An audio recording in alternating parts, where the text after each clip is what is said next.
By contrast, on Donald Trump's watch, we were in a nationwide manufacturing recession before COVID struck. And we're now down nearly 650,000 manufacturing jobs across the country now. It's rising. In fact, Donald Trump will be the first president in modern American history to leave office, God willing, to leave office with fewer jobs than he had when he started in office. Last one was Herbert Hoover. For real. Folks, we can bring this economy back. I'm positive of it. I'm optimistic about it. We know how to go about doing an independent analysis on Wall Street. Moody's, a well-respected Wall Street firm, has done an in-depth analysis of every aspect of my plan, as well as his. You know what the conclusion was? This is Moody's now.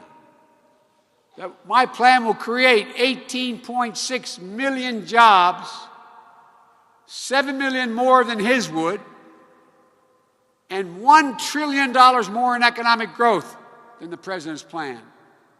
By investing in people.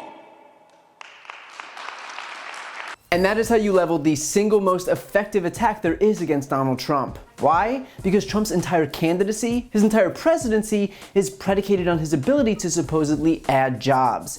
The fact is that Donald Trump took office on the promise of creating 25 million new jobs. And now, as we head into the final days of his term, he's not only not created 25 million jobs, he hasn't created any jobs because he actually lost them as president. If Trump loses this election, it'll be the first time in modern American history that a president left office having actually lost jobs, with 4 million of them vanishing during his time in office. I guess when Republicans thought it would be a good idea to elect a businessman, they forgot to stipulate that it should be a good businessman. And Trump will, of course, diffuse responsibility. He'll point to the fact that the pandemic destroyed a record economy. But 2 points on that. One, it was his response to the pandemic that got us here. He doesn't get to not count it because it was bad. You don't get to tell your insurance company that you're a great driver except for the pedestrian that you hit and killed.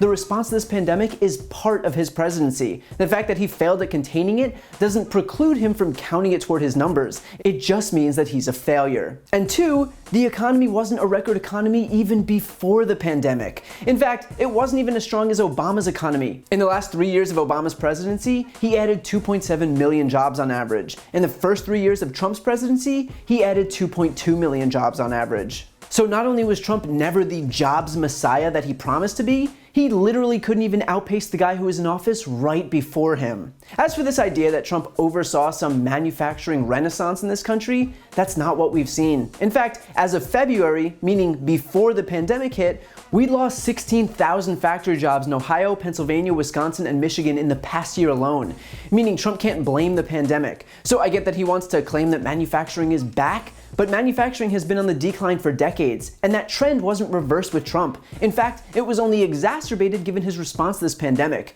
Of course, that won't stop Trump from repeating this notion that he saved manufacturing, but just saying it isn't gonna will it into reality. Donald Trump was never interested in saving jobs, he was just interested in marketing it as if he had. The fact is that Trump was never well positioned to create jobs. By lowering the corporate tax rate to 21%, he didn't spur hiring or pay raises, he spurred stock buybacks and executive salary increases. Companies' top execs came away with millions of dollars that they kept for themselves, while hiring remained lackluster and, once the pandemic hit, fell off completely. And economists warn that catering to the rich with this obsolete trickle-down economic strategy would only lead to greater income inequality, and that's exactly what happened. But Trump didn't care, because he's not in it to help anyone but himself and people exactly like him. The fact is that despite the branding here, Biden is leagues better positioned to create jobs than Trump was. Consider that because Joe doesn't deny the existence of climate change, he's ready to make the United States the world's leader in clean energy jobs. Already renewables is the fastest growing sector, but by pandering to fossil fuel companies who donate money to his re-election campaign, Trump has held the United States back and ceded those jobs to other countries like China.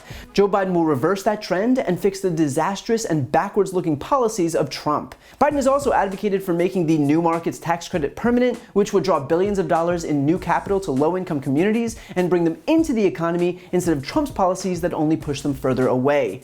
He'll create a new cities revitalization fund, bringing $10 billion into distressed cities. He'll drive legislation providing $5 billion in funding to encourage small business startups in places outside of big cities. And he'll even expand the Rural Micro-Entrepreneur Assistance Program to help rural entrepreneurs. The point is that Biden's plan focuses on everyone, not just the ultra-wealthy, and not just as a reward for campaign donations. The difference here could not be more clear. Trump turned 75 straight months of growth from the Obama-Biden administration into a net 4 million job loss. His mismanagement as president has been an unmitigated failure, and the American people simply can't afford another 4 years. If you like this video, please check out my podcast, No Lie with Brian Tyler Cohen, where I take a deep dive into the week's most important stories and interview major players in politics, including Kamala Harris, Katie Porter, Adam Schiff, Nancy Pelosi, Eric Swalwell, Mary Trump, Al Franken, Cory Booker, and many, many more. Again, that's No Lie with Brian Tyler Cohen, available anywhere you listen to podcasts.